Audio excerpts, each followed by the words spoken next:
welcome to another behind the scenes. I'm Kelly and I Draw Things, and this video is about getting ready for Huntsville Comic Expo. It's a 3-day comic convention in Huntsville, Alabama, and I have a lot to replace that I ran out of from last convention, and I have some things I want to add, some new button designs and things like that. So I have some footage of making all that new product, and I will tell you all about it. So let's go.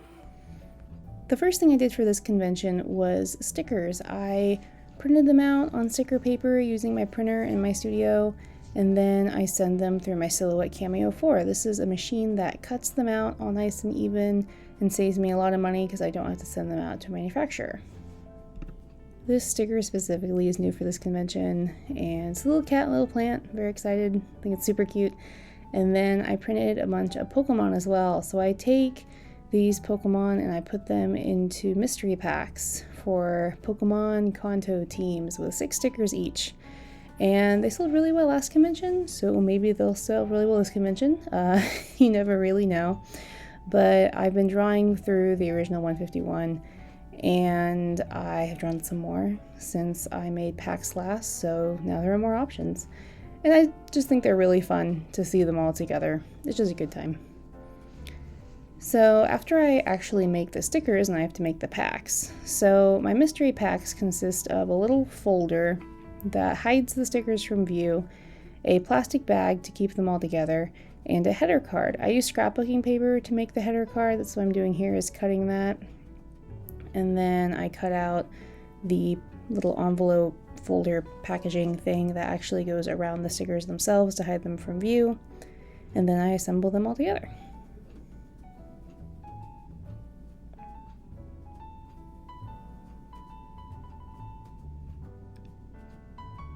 I have about 3 different paper cutters in my studio, and this is the most simple one to use. I use it for little things like packaging and stuff like that.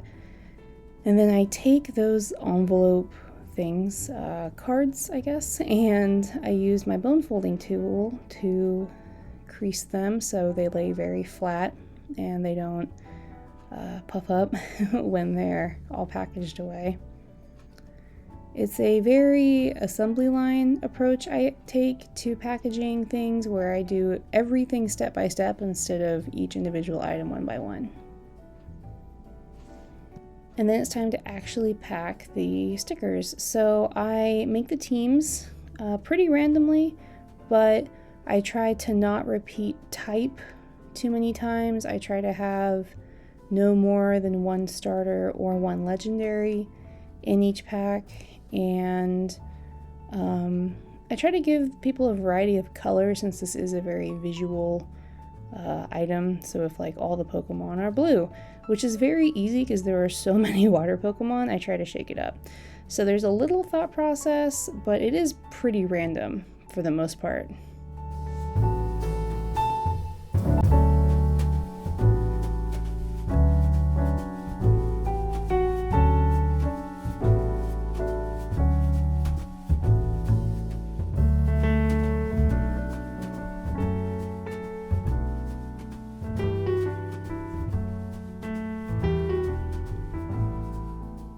I'm also going to make some regular mystery packs as well. Those are really fun. People like those, and these are non-fan art specifically, so no one is confused by what they get or they don't know what it's from. I made some sticker sheets. This is my best-selling sticker sheet of Soot Sprites, and then I cut some corners off a bookmark order that I got in right before the convention, which was really nice to have those. I bought this corner rounding machine thinking it would save me a little bit of time, but it saves me tons and tons of time. I really, really like it. I actually just bought a new blade for it. I have had it for about a year, and I've used it so much that I think it's time for a new blade because it's getting a little hard to pull down. So I decided to have a brand new blade on that and just fly through cutting bookmarks.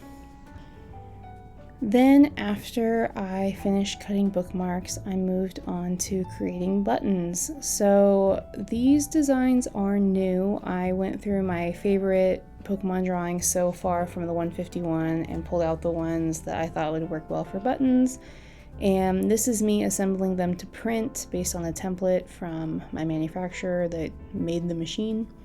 and then I print them out, cut them out, and assemble them into pin back buttons.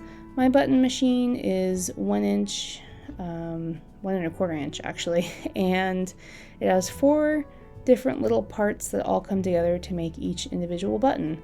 So you put 3 of the parts in one end, then you spin it around and clamp them all onto the pin back, and then your button is ready to go. And I thought that the Pokemon ones turned out really cute. I was excited about that. And then I restocked on some I'd sold out of from the past convention, a couple My Hero, and a couple other Pokemon ones as well. But there it is. Yay!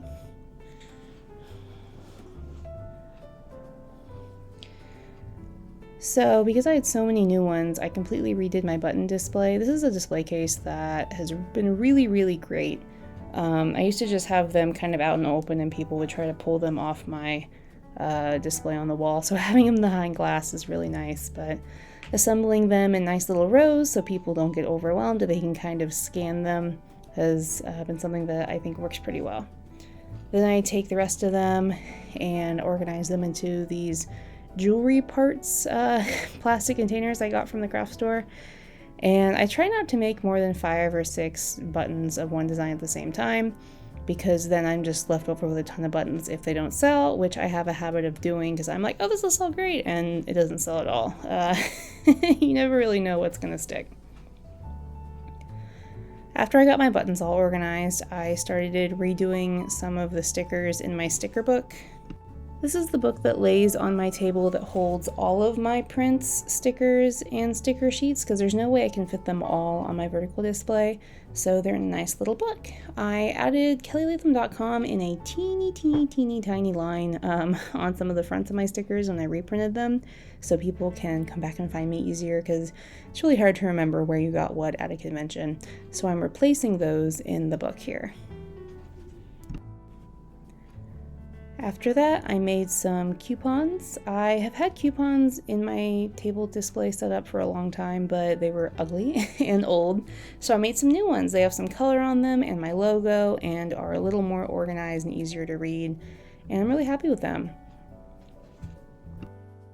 These are given away as part of a table game I used with a D20, and it's really fun. Then I'm trying something new. I have this insert that goes in the bags that people get when they buy stickers, buttons, whatever, and it just tells them about my Patreon and kind of like an advertisement. I don't know if it's gonna work. It might be awful, but I was thinking about how to get the word out like at conventions without overwhelming people, because I already tell them a lot of information about my table, and this seemed like a good thing to do. I also have a little one that sits on my table in a little tiny 5x7 sign, so that might work too. We'll see. Experimentation. Hello, welcome to the end of the video. So, walking through all of my process, that looks very streamlined. It took me 3 days to do all of that. It is a lot of multitasking and doing things all at the same time, and waiting for things to dry before you cut them, and then waiting for the cutting to happen before you assemble stuff. So it's a lot of trying to staircase stuff, I guess, stagger stuff while you work on things. But welcome to the end. We did it, yay! So all of that product goes off to a convention with me, and I sell it, and then I come back and I replace what I run out of, or I let it run out on purpose and then I replace it with a different item I will think will sell better. So it's just kind of a always evolving thing. But thank you for watching. Thank you to all my patrons who get to see this video first, and then everyone else who gets to see it later. Thank you for watching, and I hope you have a good day. Bye!